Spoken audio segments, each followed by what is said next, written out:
ಕಳೆದ ಜೂನ್ 30ರಂದು ರಾಜ್ಯಾದ್ಯಂತ ಆರಂಭವಾಗಿದ್ದ ಮತದಾರರ ಪಟ್ಟಿಯ ವಿಶೇಷ ಸಮಗ್ರ ಪರಿಷ್ಕರಣೆ ಎಸ್ಐಆರ್ ಪ್ರಕ್ರಿಯೆ ನಿನ್ನೆ ಮುಕ್ತಾಯಗೊಂಡಿದೆ. ಈ ಪ್ರಕ್ರಿಯೆಯಲ್ಲಿ ಎಸ್ಐಆರ್ ಮತಗಟ್ಟೆ ಮಟ್ಟದ ಅಧಿಕಾರಿಗಳು ಮನೆ ಮನೆಗೆ ತೆರಳಿ ನಿನ್ನೆಯವರೆಗೂ ಗಣತಿ ನಮೂನೆಗಳನ್ನು ವಿತರಿಸಿ ಮತದಾರರಿಂದ ವಿವರ ಭರ್ತಿ ಮಾಡಿಸಿ ವಾಪಸ್ ಪಡೆದಿದ್ದಾರೆ. ಮತ್ತೊಂದೆಡೆ ಮತದಾರರು ಆನ್ಲೈನ್ ಮೂಲಕವೂ ಗಣತಿ ನಮೂನೆಗಳನ್ನು ಭರ್ತಿ ಮಾಡಿ ಸಲ್ಲಿಸಿದ್ದಾರೆ.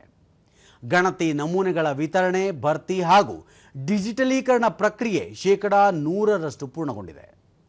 ರಾಜ್ಯದ 224 ವಿಧಾನಸಭಾ ಕ್ಷೇತ್ರಗಳಲ್ಲಿ ಸುಮಾರು 5.55 ಕೋಟಿ ಮತದಾರರಿದ್ದು, ಕೇಂದ್ರ ಚುನಾವಣಾ ಆಯೋಗದ ಮಾರ್ಗಸೂಚಿಯ ಪ್ರಕ್ರಿಯೆಯಲ್ಲಿ 19.54% ಮತದಾರರ ಗುರುತು ಪತ್ತೆಯಾಗಿಲ್ಲ.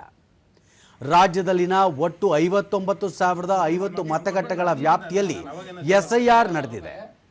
ಒಂದಕ್ಕಿಂತ ಹೆಚ್ಚು ಕಡೆ ಸೇರ್ಪಡೆಯಾಗಿರುವ 7.07 ಲಕ್ಷ ಮಂದಿ, ಮೃತಪಟ್ಟಿರುವ 16.38 ಲಕ್ಷ ಮತದಾರರು ಸೇರಿ ಗುರುತು ಪತ್ತೆಯಾಗದ ಒಟ್ಟು 85 ಲಕ್ಷ ಮಂದಿಯ ಹೆಸರುಗಳನ್ನು ಮತದಾರರ ಪಟ್ಟಿಯಿಂದ ಶಾಶ್ವತವಾಗಿ ಕೈಬಿಡಲಾಗಿದೆ. ಪಟ್ಟಿಯಿಂದ ಕೈಬಿಡಲಾಗಿರುವ ವಿವರಗಳನ್ನು ರಾಜಕೀಯ ಪಕ್ಷಗಳಿಗೆ ಕೊಡಲಾಗಿದೆ. ಬಿಎಲ್ಒಗಳು ಮತ್ತು ಮತದಾರರ ನೋಂದಣಾಧಿಕಾರಿಗಳ ಬಳಿ ಪಟ್ಟಿ ಲಭ್ಯವಿದೆ. ಪಟ್ಟಿಯಲ್ಲಿ ಹೆಸರು ಬಿಟ್ಟು ಹೋಗಿದ್ದರೆ ಮತದಾರರು ಆಕ್ಷೇಪಣೆ ಸಲ್ಲಿಸಬಹುದು.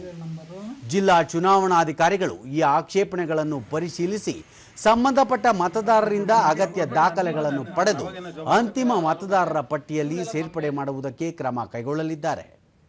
ಇದೇ 24ರಂದು ಕರಡು ಮತದಾರರ ಪಟ್ಟಿಯನ್ನು ಪ್ರಕಟಿಸಲಾಗುವುದು.